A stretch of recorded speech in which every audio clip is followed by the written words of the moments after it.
Ethiopia has been making a commendable progress towards achieving the goal of ending HIV as a public health threat by 2030 despite challenges remain, stakeholders highlighted. World AIDS Day was observed at Adwa Victory Memorial for the 36th times in Addis Ababa with the theme Take the Right Path in the presence of government officials, community representatives and relevant stakeholders.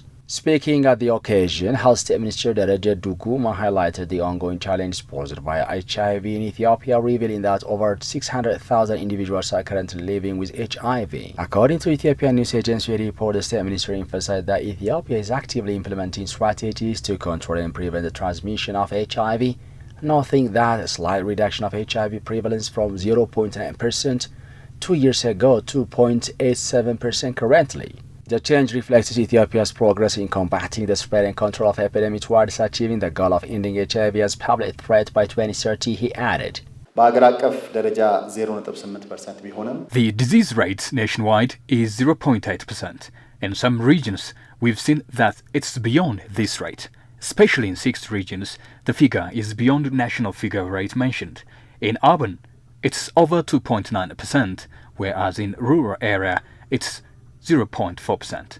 Therefore, our focus should be on urban areas, vulnerable areas, and communities as well. The State Minister underscored the importance of enhancing collaboration among stakeholders and international partners in supporting Ethiopia to achieve a 95-95-95 target by 2030, with the focus on diagnosing, treating, and preventing the virus effectively. UNAIDS country director to Ethiopia, Kritaya Buntu, said that despite the challenges, Ethiopia is on the right track leading the HIV response and showing strong commitment with a good progress towards the 95-95-95 global goals. As of 2023, the national program results are 90% of the estimated 600,000 people living with HIV who know their status, 94% of those who know their status, or around 500,000 people, are receiving life-saving antiretroviral therapy. This is a very impressive progress. And 96% of those on ARVs are virally suppressed, meaning they're not transmitting HIV onwards. This kind of highest level leadership is a model that must be promoted and replicated in order to end AIDS by 2030.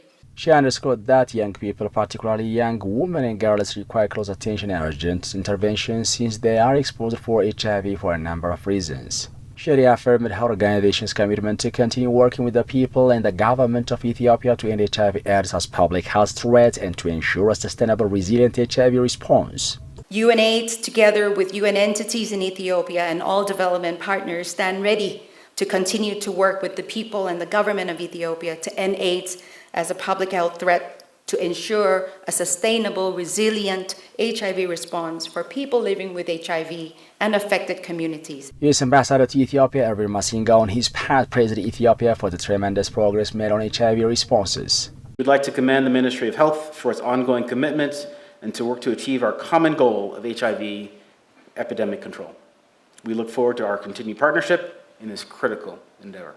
The U.S. government has invested nearly $3.5 billion to support the HIV/AIDS response in Ethiopia, the ambassador noted, pointing out the investments in laboratory health information systems, surveillance, supply chain management have the leverage to strengthen the overall health system as well as responding to different outbreaks of different types of diseases. The ambassador commended the Ministry of Health for its commitment to controlling the spread of HIV epidemic.